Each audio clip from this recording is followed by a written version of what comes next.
Good morning, everyone. It's Sal Stretford Post. How you're doing? And welcome to another episode of Breaking Dawn. I hope everyone is having a fantastic morning. The morning that is better than yesterday morning, isn't it? Because we were digesting the defeat to Nottingham Forest, but now it seems to be washed away, hopefully. Washed away slightly. The negativity hopefully has washed away, guys. I really do hope so. It was a cesspit of negativity yesterday. And to be honest with you, rather surprising. Well, some may say not surprising. Some of the reactions from the fan base, and this is the. I mean, some people are just so fair weathered. It's unbelievable. One defeat and that's it. Not forgetting we were quite good up until the international break, to be honest with you. But people just like spoiled little children. Crying about something that they can't have in Toys R Us at the end of the day. That's what they're like, and impatient and just want success straight away, knowing that success is going to take time. In the period of Manchester United's history when we are incredibly, not where we want to be. Incredibly bad, to be honest with you. Let's have a look at some of your comments. Big up. Good morning, everyone. Good morning, everyone. Good morning. Good morning, Monitoring FC. Yeah, well, we have to monitor at the moment, Kenny, because we can't sign anyone right now, isn't it? So we are monitoring, and Man United will make signings in the summer. That's for pretty certain. Absolutely. Get off that dead bloody sofa and start researching and getting news out there, because that's what I want to do, because the negativity around Man United yesterday was absolutely crazy. You know what I mean? And in regards to Ruben Amorim out, and I saw a really unfair, unjust avalanche against Ruben Amorim yesterday, and I felt like that was ridiculous. Do you know what I mean? But I report the news, as you know, first with Stretford Post, of course, guys, and that is how we do. Man United will spend money in the summer. Man United can't sign any players right now, so they're going to have to monitor, isn't it? We can't until the window is open, then we can sign, of course, guys. So it is monitoring at the moment. Do you know what I mean? But Man United, and I am against, obviously, people know my stance against Ineos, but I know Man United would spend up to 200 million in the summer. I've already been informed of this. So who it is, I don't know who the players are going to be, but players will leave. Marcus Rashford scored yesterday. Great news, because obviously it helps with our transfer kitty, of course. If he leaves to go to Aston Villa, that would be good, 40 million. But I believe that Aston Villa have got agreement of 40 million. Big up, Darren. What's going on, my friend? Hope you're doing well. Good to see you. But big up. Absolutely. So that is what it is at the end of the day. So basically, what I would say is that we're going to have to wait until the summer. What happens, of course, there's going to be rumors out there. Of course there is. When Manchester United, there's always going to be rumors out there in regards to players. Of course there is. It doesn't mean that it's just all monitoring. Monitoring, you have to monitor a player before you sign them anyway. So it's a very uneducated opinion. I mean, and Breaking Dawn of Monitoring FC, which Kenny says is a little bit stupid. But what I would say is that there's stupid people out there, Kenny. You know what I mean? That's a silly comment. You know what I mean? But what I would say is that we have to report the news and report and get an idea of what's going on. And in the summer, what we're going to say is that we're gonna see if this is real. We're going to see in regards to who's coming in, who's not coming in. They're going to be on fraud watch, as I've said many times. They're going to be on fraud watch. And we're going to have to wait and see. Big up, Randy. What's going on? Long time no see, Randy. How you doing, my friend? Good morning. Thank you so much for joining me today. Yeah, so let's get into it real quickly. First of all, I want to talk about a couple of bits of news, if you don't mind. First of all, I want to bring in a couple of quotes coming out here from the media. Okay, in regards to a swap deal, Manchester United's tight budget is a major factor for all options, including Victor Osimhen, whose salary would be an obstacle. Some sort of swap deal could make the deal more financially feasible. Now, a swap deal, guys. We all know that swap deals are notoriously difficult to do. They're very difficult to do when you think about the agent fees, who gets the money, who doesn't get the money. You know what I mean? At the end of the day. And I would say that Laurie Whitwell reports this in The Athletic. So it does have some substance. Of course. So Manchester United, and Laurie Whitwell has been pretty good around Manchester United. So I would say that, a swap deal is feasible. It's possible. What I would say is that will we do a straight swap for Garnacho? Garnacho is one of the players that have been touted as Man United looking to swap. Now, look, you know what? What's happening with Garnacho right now? I'm not too sure what's going on with Garnacho right now, to be honest with you. What I would say about Garnacho, he needs to relax a little bit. He needs to concentrate on his game.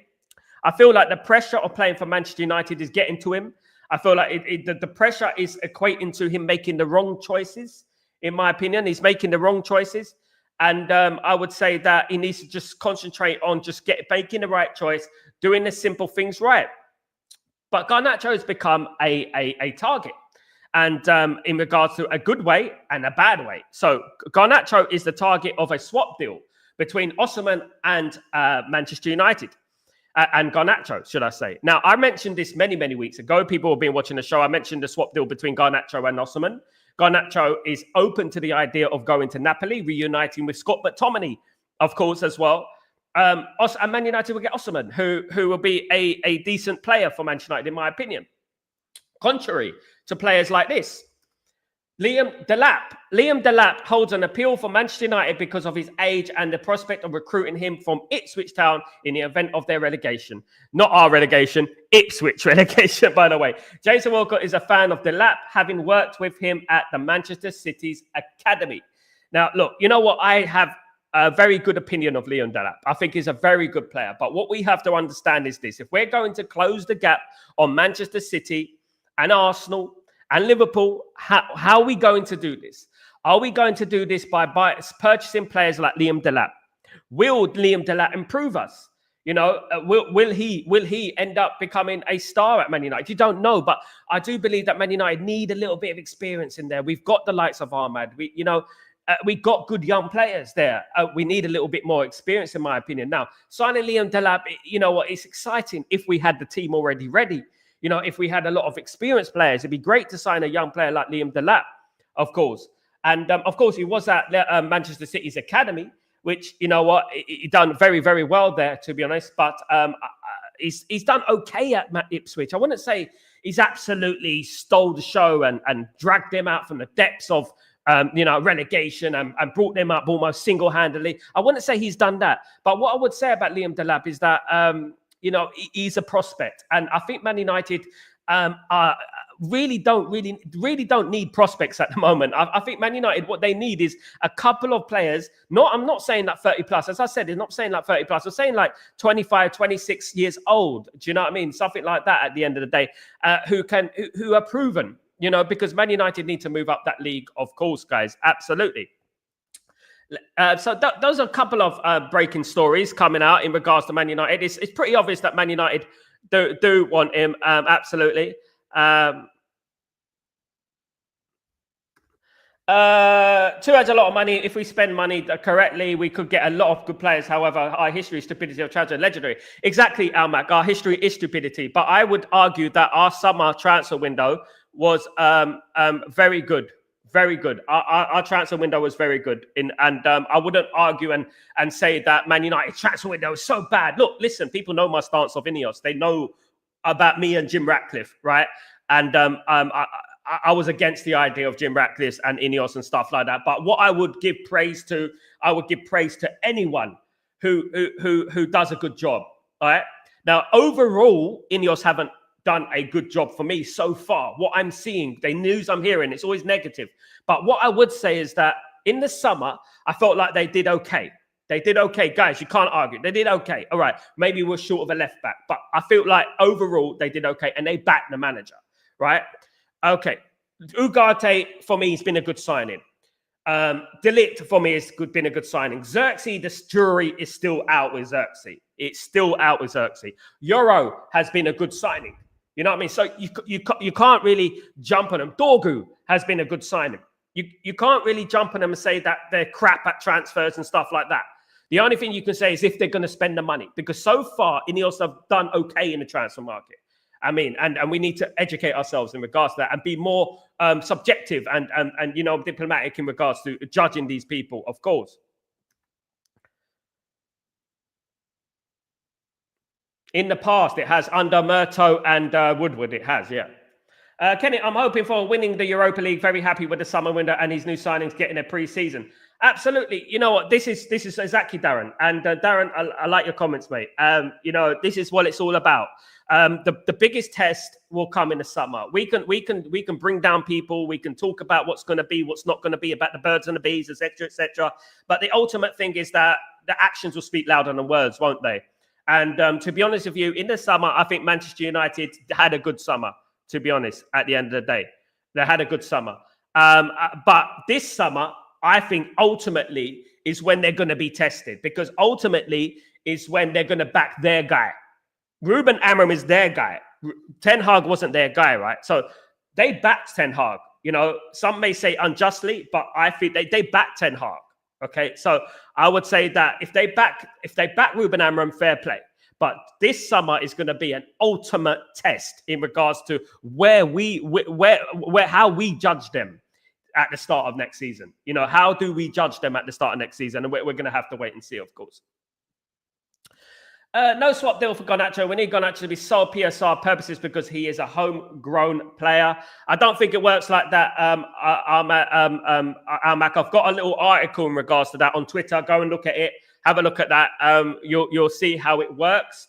Of course, it doesn't. It's not just absolute. Of course, go and check out a guy called Swedish Rumble on Twitter. He will explain it to you. It's not. It's complicated, but he'll explain it to you. He's been on the show, Swedish Rumble. Very good at business and stuff like that. Have a look. Yeah, have a look. We shouldn't sign Lyon at this stage. I agree.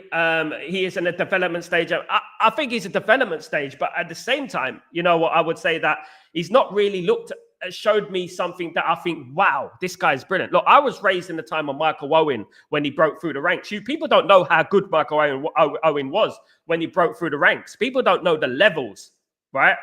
People don't know those levels. When Michael Owen broke through the ranks, Italian teams, and Serie A was the big league back then. Italian teams gave Liverpool a blank check for Owen. That is how good Owen was running through elite defenders at a World Cup in 98 at 17, 18 years old. That is what I'm talking about. Those are the levels. Then you get to likes of Rooney. Those are the levels. Do you know what I mean? Those are the levels that we need to be looking at. I look at Liam Delap and I'm like, yeah, he's done all right. He's done all right. And this is why I say, people, it seems to me that we're not looking at, you know what I mean, how good, like, levels here. We need to look at levels here. Levels. Is he going to change Manchester United's fortunes? Is he going to get Man United up the league? You look at this, right? For example, guys, if Arsenal go out and sign Gyökeres and Zubamendi, for example, argument's sake, right? And Man United sign Lyon Delap and Tyler Dibling, who's winning here? Who's winning? Who's winning between these guys here? Who's winning? It's Liverpool and Arsenal, isn't it? At the end of the day, and they're going to be signing experienced pros, good players. We're going to be there, like, you know what? We got Tyler Dibling and Lyon Delap. You know what I mean? It is a huge risk. It's a punt at the end of the day. As I said, it's a punt, and we have to obviously, be more wise, of course. Morning, Sal. Doing a sort of also if a guy like stupid Garnacho book value is zero because he's homegrown and you can sell him for poor profit, in my opinion. Yeah, but Man United want Osimhen as well. As I said, go and have a look at Swedish Rumble's Twitter page, and you'll see a big article on this. Let me bring it up for you. All right, let me bring this up for you.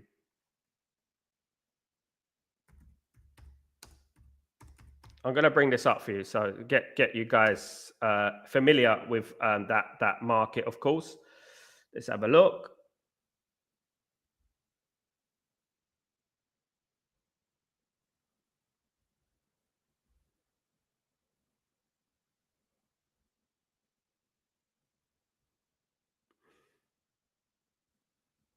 If I can find it, I'm going to get to it, guys. I'm going to read it out to you. Very important. Understand how this works.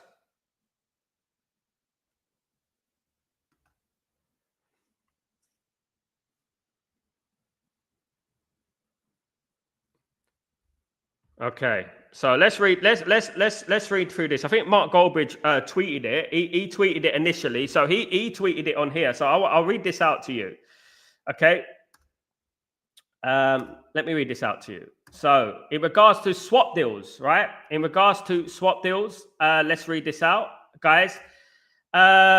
This explains it all perfectly. 70, the Swedish one, Bonner. I've been asked by quite how Sancho for Ugarte swap would work from FFP perspective. First of all, we are going in regards to, let me read about Garnacho, because it goes on about Garnacho on this, actually, to be honest with you.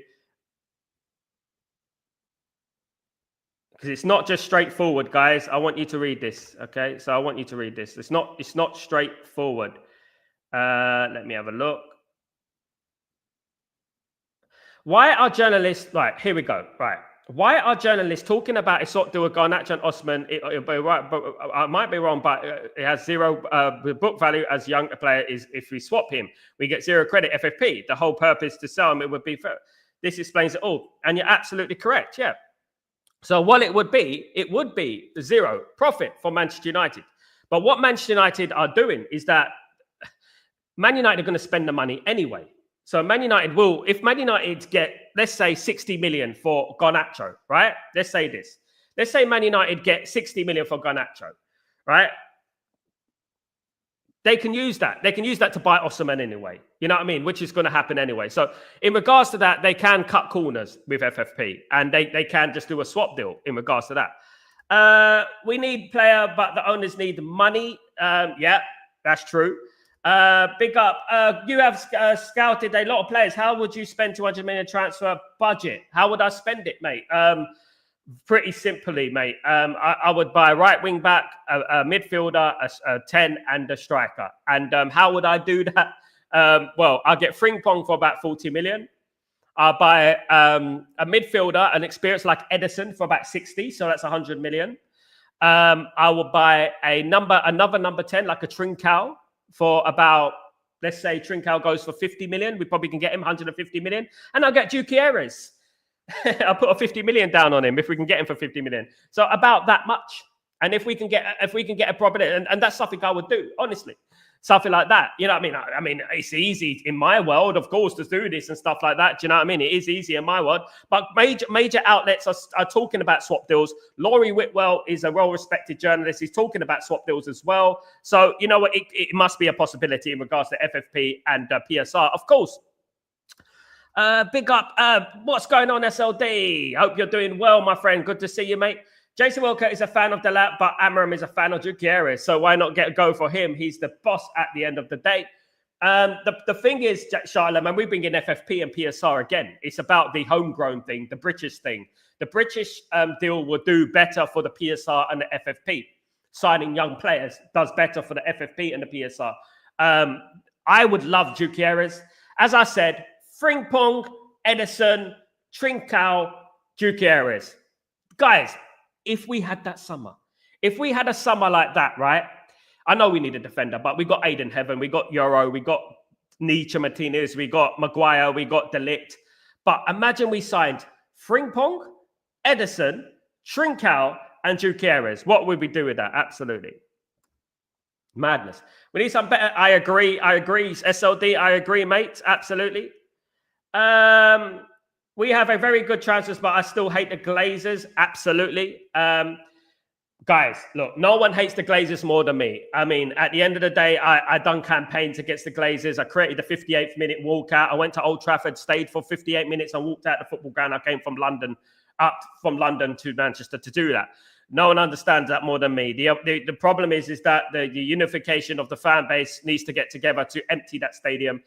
There is a sit-in on the weekend against Manchester City, of course. A sit-in which I mentioned earlier, I think this year, in regards to what Liverpool did to get rid of their owners. They organised a sit-in. Now, what does a sit-in do? Some people may laugh, oh my goodness me, a sit-in. But what a sit-in does, it does create chaos in regards to the staff, in regards to removal of these people, of these fans. It does create havoc. It creates havoc. And trying to remove people who don't want to move. You can't physically remove them. You know, and that becomes a problem and that becomes expensive. You know what I mean? And that's what I would say. So Man United are organising a sit-in at the weekend, which is very, very interesting, of course.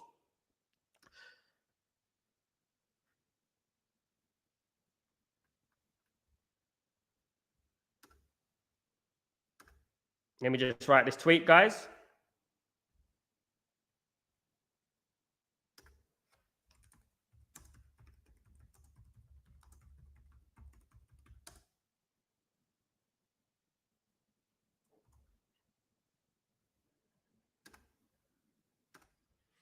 Morning, Daniel. What's going on? Aside from my unwise, what nationality are you? I'm Nigerian. I'm British, mate. Daniel, I'm British. I'm English, mate. Born and raised in Leytonstone, East London. Same as David Beckham, mate. I'm English, mate. At the end of the day, Nacho was rocking last few games, but the decision making it has to improve. Yeah, Randy. Look, at the end of the day, look, I'm not going to criticize Garnacho because I understand what it's like to be a young player. Right. And I know what notoriously what young players do is that they make the wrong decisions sometimes. But what we have to understand is that he has to improve his decision making. Personally, what I feel is happening here is that Garnacho is feeling the pressure. And with pressure becomes panic. And when you panic, you make wrong decisions. You get rash, and I think that's what's happening with Garnacho at the moment. It does take a few tweaks to his game to improve everything. If he improves everything, then at the end of the day, that's good because he's a good player. He's a good player. Decision making is the most important thing in football. You can run all day long, and have all the skill in the world. If your final product is rubbish, then you might as well just be doing nothing. You know what I mean? I hope that he succeeds.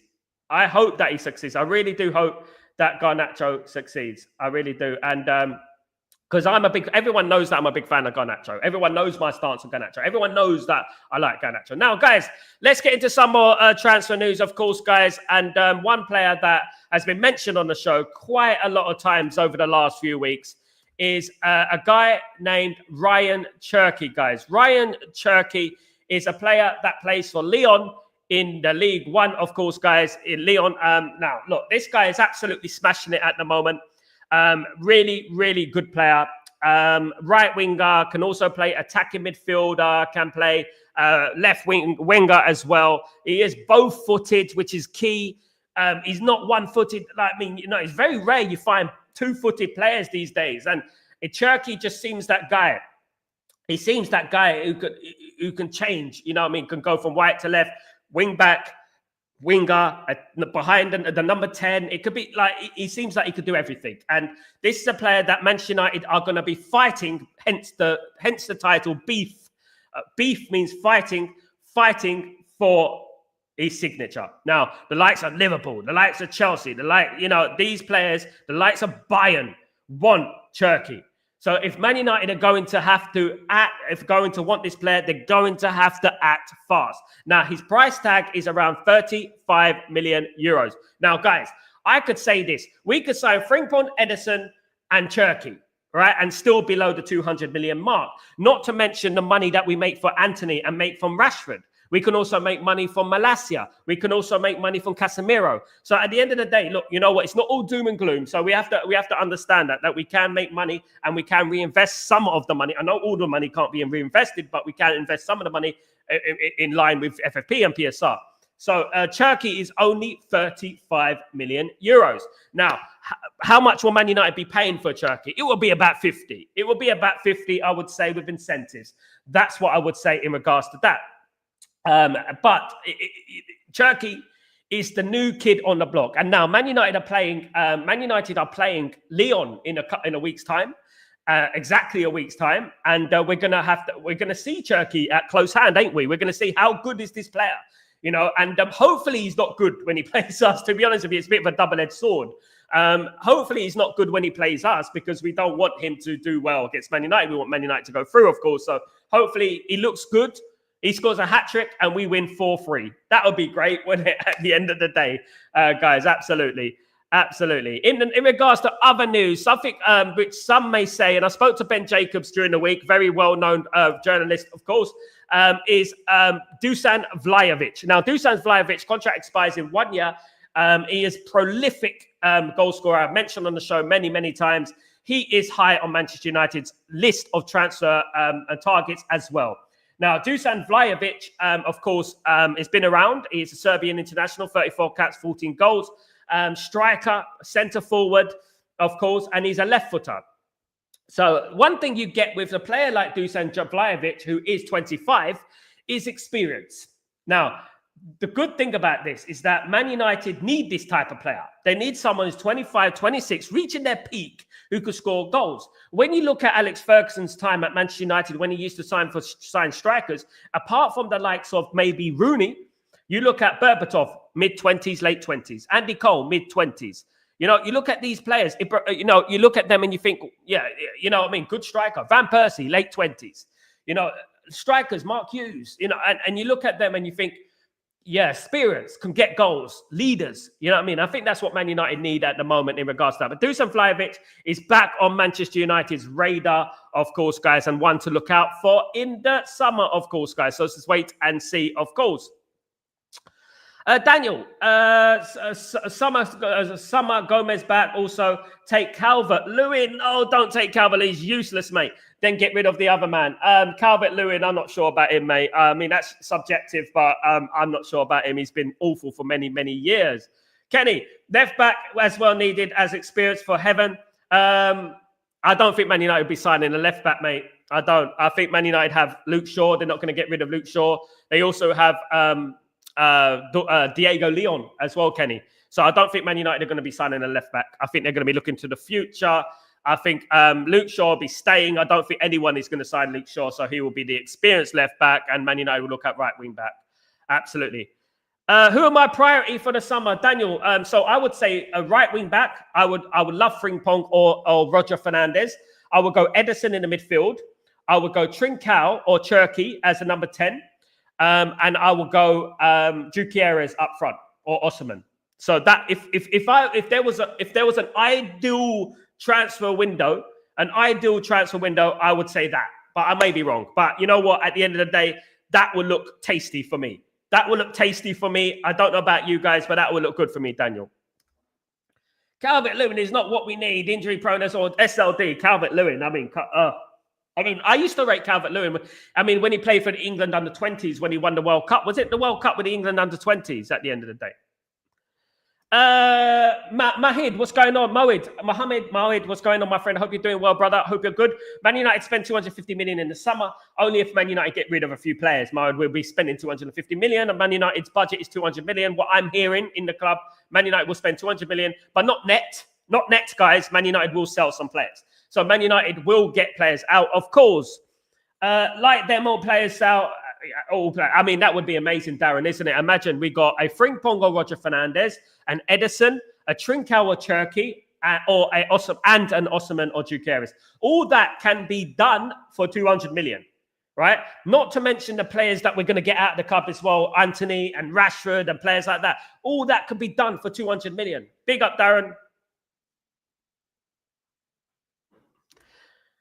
It's all subjective, Kenny. Of course, at the end of the day, he used to be a good player anymore. Is Gutierrez, in your opinion, world class? At the moment, Daniel, I would say yes. He's what I've seen of Gutierrez, he is an absolute animal in front of goal, Daniel. And world class thing gets thrown out there a lot.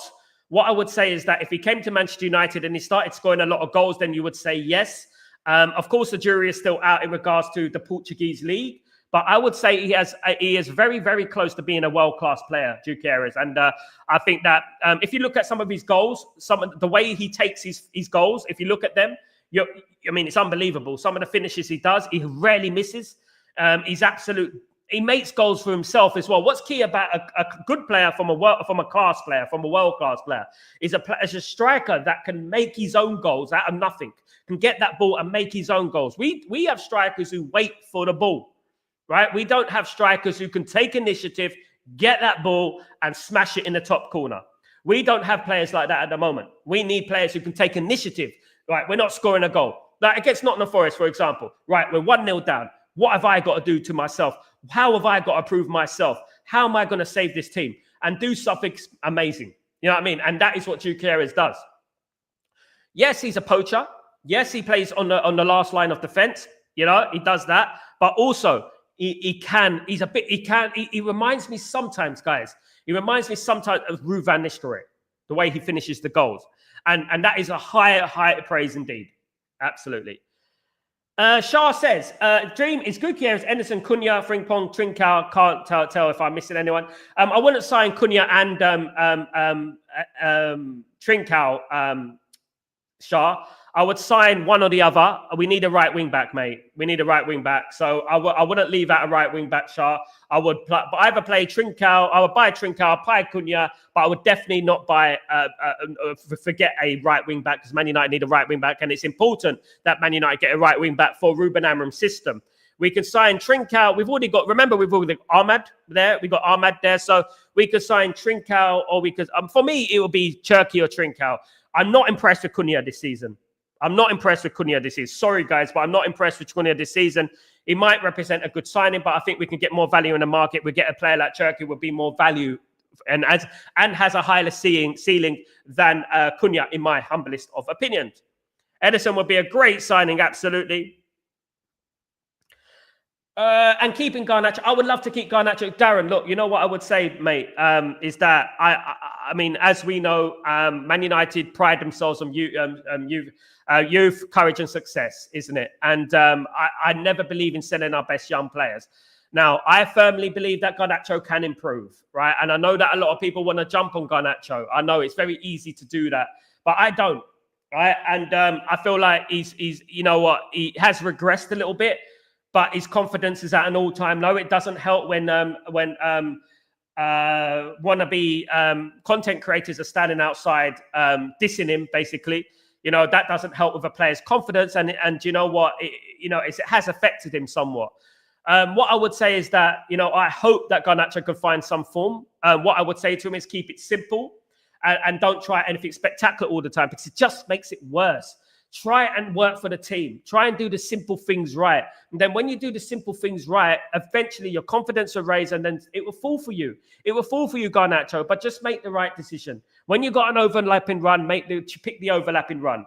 You know what I mean? When you can cross the ball, cross the ball. I feel like, guys, I don't know about you, but he was playing very well on the right-hand side. I don't know why Ruben Amorim decided to change the formation. I don't know why he ended up playing Xerxes up front, because Xerxes is not a number 9. No one can tell me that. He's a number 10. And, you know, I would say that when we were playing Højlund, Xerxes is a number 10 and Garnacho on the right, I felt like we played very, very well. In regards to Kobbie Mainoo didn't have the best starts to the season, but that could be for a whole number of reasons. And the problem is that we're relying on young players too much. When you rely on these players too much, obviously young players, you know, you're going to end up burning them out. You're going to end up putting too much pressure on them as well. And that can be an issue, you know. What we needed to do is what Sir Alex did, of course. And I hate banging back to this, but it's very important because it is relevant today, is that we need to nurture players into the team. We get a young player and we just put them in the team and that's it. You are the man. You better go out there. It's exactly what we did with Rasmus Højlund. And whatever we think about Rasmus Højlund, he was put into this team to score goals, and even pressure was being heaped on him. Now, not everyone could be Lamine Yamal. Not everyone could be Wayne Rooney. Not everyone is cut from the same brush at the end of the day. It's not, you know, at the end of the day, you can't paint everyone from the same brush. You can't cut someone from the same cloth, should I say. Absolutely. So at the end of the day, look, we put a lot of pressure on our young players. And you know what? I'm very interested and intrigued to see what's going to happen in the summer. I really am. I'm looking forward to what's going to happen in the summer, and let's hope that it is a positive one, of course. Amak, isn't a swap deal with Sancho different because the Sancho wasn't our homegrown? Yeah. But we're at the end of the day, what happens? Garnacho is our homegrown, but Garnacho costs us nothing, where Sancho will cost 73 million. Yes, I believe that if it is a swap deal, we can. With Sancho, I'm not talking about Sancho, though. I'm talking about Osimhen and Garnacho. So Garnacho and Osimhen are relatively the same value. But at the end of the day, if Man United sell Garnacho, right, and buy Osimhen, it will make more sense. But at the same time, Man United could do this, right? Man United could sell Garnacho to Napoli, buy Osimhen from Napoli. So if they buy Osimhen from Napoli, sell Garnacho to Napoli, it's more or less a swap deal, isn't it? You know what I mean? There we are. Absolutely. Big up, UK Salisbury. So thank you so much. Big up, mate. Big up. Hope you're doing well. Shah, don't be greedy. Don't be greedy. I mean, too many. I mean, for me, right wing back. All right, let's think about a budget summer for Man United, right? Roger Fernandez, right wing back. Now, yeah, okay. Roger Fernandez, right wing back. In regards to the midfield, there are players extra we can get from obviously South America. and players like that. So if it was a budget for me in regards to the midfield, and I had to pick one in that midfield, it's a difficult one in regards to that. It is a difficult one. Extabira from River Plate. Extabira. Him. That's one player that I like. Fernandez from River Plate, I like. There's a number of players there. Then if it was to do with the number 10s in there, the number 10s, obviously it's going to be Liam Delap or Tyler Dibbling, but you know what I mean? And up front, it'll probably be Ekatike, of course, or someone like that, of that nature. But we'll have to wait and see, of course. It is hard to do it budget. The only problem is that would be sustainable at the sit-in. It worked for Liverpool, Shah. What I would say is that I don't know 100%. I don't, obviously, it's better than not doing anything, isn't it? At the end of the day, Man United need to do something. And I hope that it works. I really do. And I wish them the best of luck. I really do, guys. I really do. Because we need the Glazers out, guys. Glazers out all day long. I've never stopped saying Glazers out. And I will say that to the end. You know what I mean? I would say. And in regards to Ineos are very, very close to be Ineos out as well, in my opinion. Of course. Randy, you're absolutely spot on. You're right. We do need a goalkeeper. Now, that depends on Onana being sold. Now, we have to get up to 27-30 million, I think, for FFP, PSR reasons. If we get that money for Onana, then I would say that, you know what, and reinvest it in another goalkeeper. We are very interested in Senny Lamens. Senny Lamens, obviously a player that plays in Belgium. He is a 23-year-old, I believe, and he is the type of goalkeeper I like. The reason is because I liken him to Courtois. He's tall, domineering, can get down quickly, can play with his feet, a very good player. So he can go for as little as £21 million. So if Man United sell Onana for 27-30, but buy Lamens, it works well with their FFP and PSR. So we have to see what happens with that. We're getting better at the PSR, ain't we, at the end of the day? I remember most people thought Alanga was crap and sold, and now some people are saying we should have never have him let him go. Do you see the situation with Nacho? No, because what happens with Alanga is that Alanga is a road runner, Shah, and Alanga can only play in one system, which is a counter-attacking style football, which Nottingham Forest play. Alanga is not going to help you challenge for league titles. And then when players start performing at other clubs but don't perform at Manchester United, you've got the platform at Manchester United to perform, then that says more about the player than the club. Because at the end of the day, you had every opportunity to play there. You only scored 4 goals for Manchester United. He had many opportunities for Manchester United, and he didn't perform for Manchester United at the end of the day. Now, it's not only him, but he's just a road runner for me. He's a road runner. He's an Aaron Lennon. He's a Theo Walcott. He's that type of player. He's not going to get you to where we want to be. Man United need a Berbatov. Man United need a Bergkamp. Man United need this type of player, a finesse type of player in that number 10 position, because at number 10, you don't need to run. You don't need to run. You know, you need to have finesse. You need to have a brain. You need to open up spaces. You need to create goals. The wing backs will run in that system. You know, the likes of Dorgu will run forward. The likes of Dalot tries to run forward, but he's not good at it. But, you know, Dalot tries to run forward. But we need someone with finesse. Alanga is a Nottingham Forest player, and Nottingham Forest are having a season of their lives. They will drop next season back down to neutral settings, I guarantee you, and they will be, you know what I mean, back to, just a flash in the pan. That's what I would say about that. But Alanga was never good enough to play for Man United.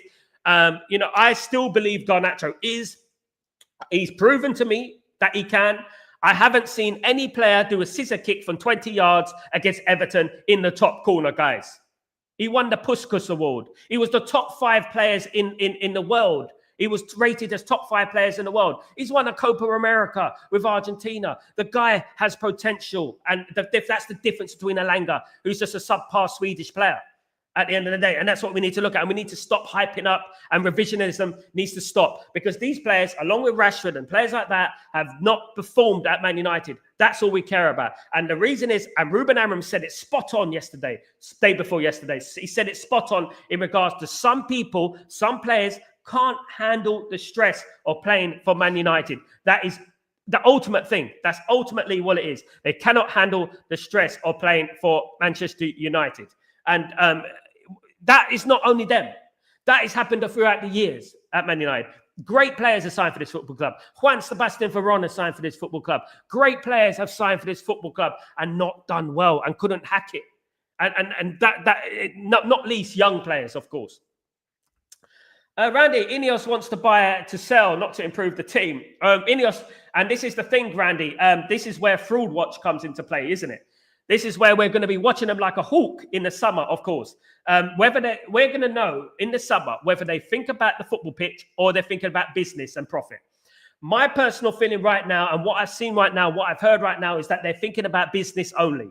Right. And that is what I'm concerned about. I'm concerned that they're bringing in young players to get a sell on fee, to raise value, to sell them on, to make money. That is what I'm concerned about. And we have to remember that. Now, in the summer, we're going to know a lot and learn a lot. If they go out and buy Jerky, if they go out and buy Frimpong, if they go out and buy Edison, then you can see and say, well, at least they're concentrating on the pitch. At least they're buying players in there that are going to improve Man United. You know, but that is a lot. That remains to be seen, doesn't it? We'll have to wait and see, of course. But I mean, talk is cheap. Saying natural would be a big mistake, Randy. I mean, I'm going to say it like this. If I speak, I'll be in trouble, Randy. If I speak, I'll be in trouble. Of course. Absolutely. Shalom, it's quite funny that the fan base were not quite patient with developing either. Big up, Jay. What's going on? Yeah, that's just how some of our fan base are now. How can you call for a manager's head? How can you call for Ruben Amorim to be sacked? These spoiled brat, low football IQ, vibe-loving, sinister reasoning idiots who want Ruben Amorim out after 5 months.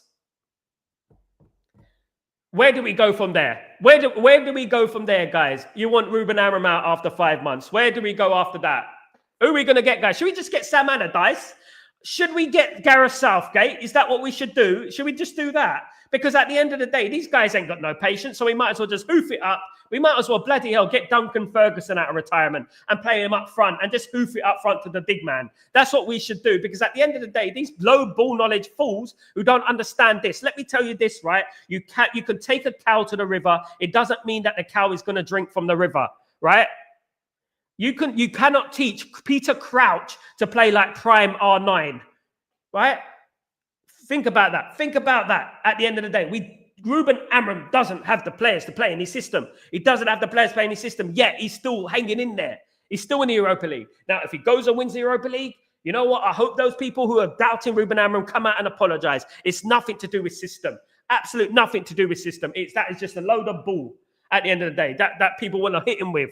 Yeah, at the end of the day. At the end, look, when Erik ten Hag was at Man United, it was, he doesn't have a style of play. When Ruben Amorim's at Man United, he don't fit the system. You know, what do you guys want? What do you guys want? Give it time, for crying out loud. Give it time. It's been 5 months. 5 months, for goodness sake. Some relationships don't last 5 months. Hello, Sal. Big up, Felix. How you doing, mate? Good to see you, pal. Good to see you. Good to see you back, mate. Hope you're doing well. FM, what's going on, my friend? Hope you're doing well. Who is more deadly, Osimhen or Gutierrez? They're two different players, I would say, FM. What I would say, I admire them both. I think Osimhen is more domineering, is more powerful. He's explosive. He can come out with an amazing volley, like out of nothing, and a header. What I would say about Gutierrez is more finesse. He's more plays on the last line of defense. He can run. If you pass the through ball to him, you can pass the through ball. He would run on that and get on the end of it. That's what I would say about Gutierrez. Two different players, but very effective players. And I like both of them. Frimpong right wing back, absolutely. Yes. Sorry, Shah. I got you. Yeah, mate. But I wouldn't sign 2 number 10s. Definitely not. But I got you, mate. Sorry, mate. I didn't read it right. Big up, Shah. Shalom. Roger Fernandez, it would be hard to get Frimpong. Frimpong's going to be going to Liverpool, I've got a feeling. It's just a dream signing. Yeah, it's a dream. You know, dreams come true sometimes, Jay. Never underestimate, never downplay the dreams. Never downplay the dream. Garnacho is so selfish. Felix, one thing we can say about selfishness is that selfishness can change. If he can change his game from now to the end of the season, let's see what happens. If he doesn't change his game and he carries on costing us points or not pass, it's not just him costing us points, guys, it's other players as well. But I mean, you know what I mean? They're players that go missing, more experienced than Garnacho. But what I would say is that if he doesn't improve his decision making by the end of the season, then you know what, we're going to have to really ask questions, ain't we? We're going to have to ask questions, and we'll have to wait and see. Sure. What if selling Garnacho for 60 million, would that go onto transfers, or would that fund the Glazers their interest? 60 million, Garnacho would be cast as homegrown, so all the money will go onto transfers. Theoretically, it should do, because we'll get the full profit of Garnacho. But if Garnacho is sold, don't be surprised if the Glazers come, yo, give me 30 million of that 60 million, dude. Give me 30 million of that 60 million, and you can have the 30 million for transfers. That is the Glazers for you. That is what they do. Look, you know what? Ineos, part of the deal was giving the Glazers 1 billion, right? You know what? What would, if the Glazers really cared about this football club, they would have took that 1 billion and paid off the debt, wouldn't they? Unfortunately, they put it in their pocket, and God knows what they've done with that 1 billion. You know, those greasy Glazers. I mean, at the end of the day, they could get a facelift. That's one thing. I mean, is that enough to get a facelift for something as hideous as that at the end of the day? But I would say that, you know what, they took the money and they burned it somewhere else. But you know, they definitely will take money from our transfer kitty. Of course they will, and this is the problem, you know. But this is Ineos. Ineos slept with the Glazers. They facilitated the Glazers. They went to bed with the Glazers. Whatever, however analogy you want to pull it, that's what they did, and it's their fault that they're still here, and that's what we would say. Big up, Pearl, what's going on? All the noise I'm hearing in the media regarding a possible transfer aren't exactly transformative for next season. Very uninspiring. Well, Liam Delap is definitely uninspiring for me, but you know what I mean. Why do we not cancel games? Because we could get deducted points, FM. We could get deducted points and fined heavily. And you know what I would say is that won't help Man United. We need to think of it from a clever point of view in regards to, you know what I mean, cancelling game. We cancelled the Liverpool game. I wouldn't mind us cancelling a couple of more games. It will cause problems. What you got to look at it like this, FM, right? You got to look at it like this. In England, right? If you go out, run on pitches and stuff like that, you could be banned from Man United for life. Some people, I was at the protests a few years ago. Some people who run onto the pitch and done the protest got banned for life for Old Trafford. Not only banned for life, guys, they got a criminal record. They got a criminal record. So these people have mortgages, they have kids and things like that, and they got criminal records. They get sacked from their jobs and things like that. So we got to do things in a smart way, you know, and do it like that. Yes, I totally agree. Cancelling games, it will affect. It does affect, but it also affects the human being as well. You know what I mean? And it is a very, very difficult one, of course. Of course. If you live in Manchester, I absolutely wouldn't buy season tickets. I gave up my season ticket, Pearl. I lived in London. I had a season ticket. I gave it up because of the Glazers. I gave it up. But someone else takes it. That's the problem, Pearl. Someone else would take it. The 4 players you identified would be solid transfer winner. Personally, I would be in favour of Jonathan David instead of expensive striker, and we can get the signings for Ousmane Diomande. Good point, Almac. Good point. Very good point from my legend, Almac, of course. Yeah, I mean, if we got Jonathan David in on a free transfer, we could concentrate on the defence.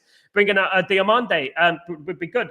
The biggest issue, I don't know about you, Almac, is that I'm a little bit concerned about Licha Martinez. I'm thinking that Licha Martinez is looking a little bit injury prone at the moment, and I'm a bit worried about him, if I'm being honest.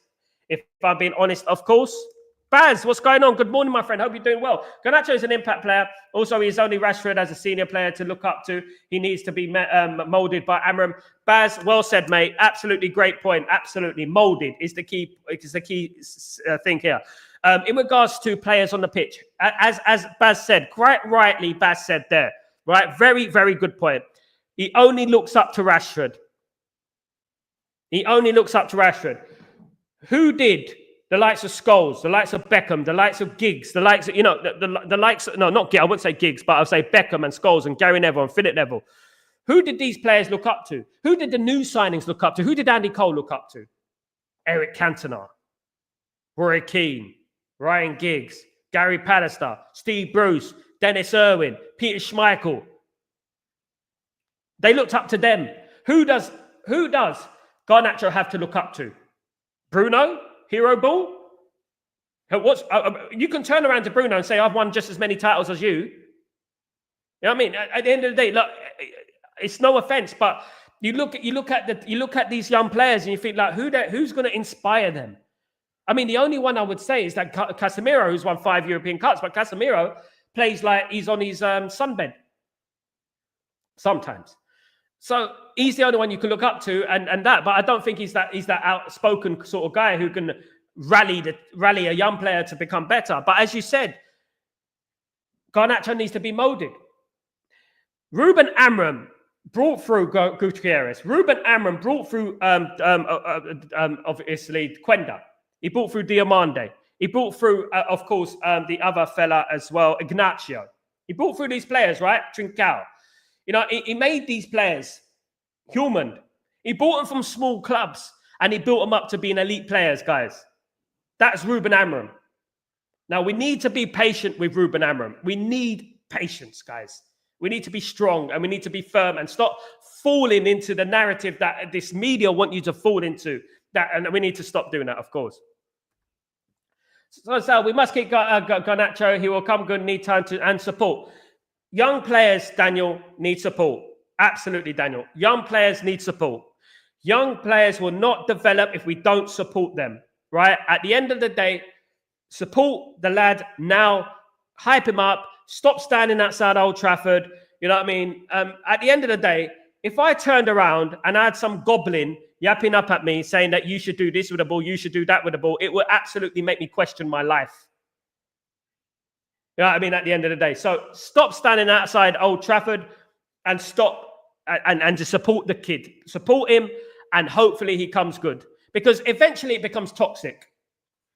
Now you can slowly see that the relationship between Man United, the fans and Garnacho is becoming toxic because a couple of fools.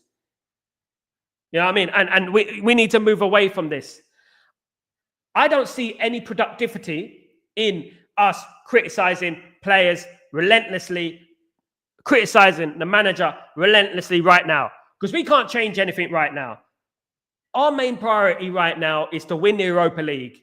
That's our main priority, right? And that is what we have to, and that's what we have to concentrate. So how are we going to win the Europa League if we carry on slandering our players? Counterproductive. Nottingham Forest has basically been in the new version of Leicester City, but not winning the league. Absolutely, Daniel. We get this every season. Last season, Aston Villa, blah, blah, blah. And, you know, we've had this every single season. I remember Coventry being up there. Guys, people don't know this, but when Man United won the treble in 1998, 1999, it wasn't Man United who set the pace early on. It was Aston Villa and Coventry City. It was those teams. So what people have to understand is that, you know, you do get teams that come up who do incredibly well. Ipswich Town qualified for the Europa League, or the UEFA Cup back then. You know what I mean? You know, these things happen. Fulham got to the final of the Europa League. You know?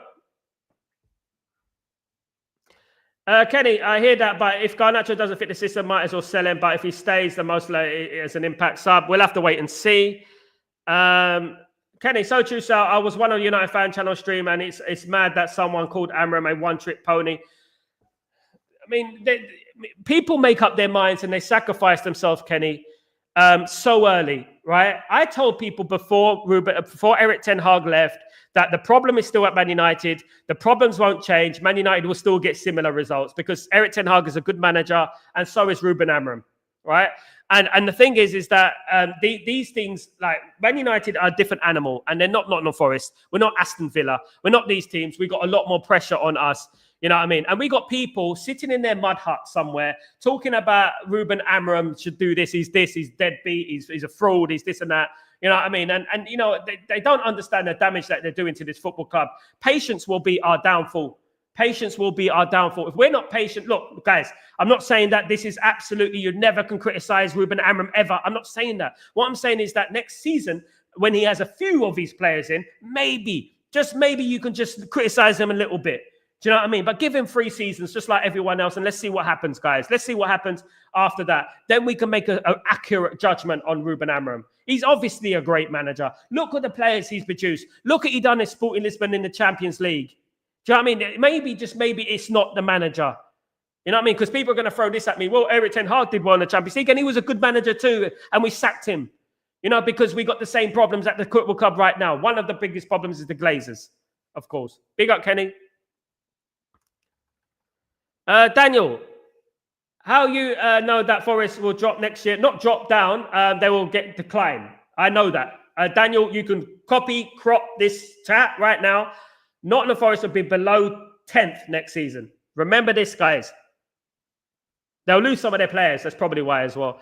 Oh, yes, Sal. I saw your tweet about Imagine wanting Amran out after 5 months. It's all 4 options. Prats. Absolutely, mate. Absolutely. Mate, look, at the end of the day, they are prats. They're idiots, mate. And they call themselves Man United fans.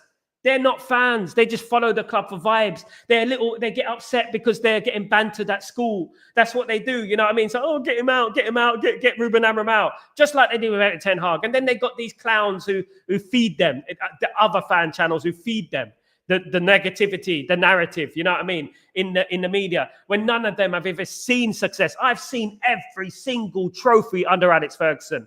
Why am I still backing Ruben Amorim? I should have standards, right? My standards should be through the roof. I understand the merits. I understand the reward of patience.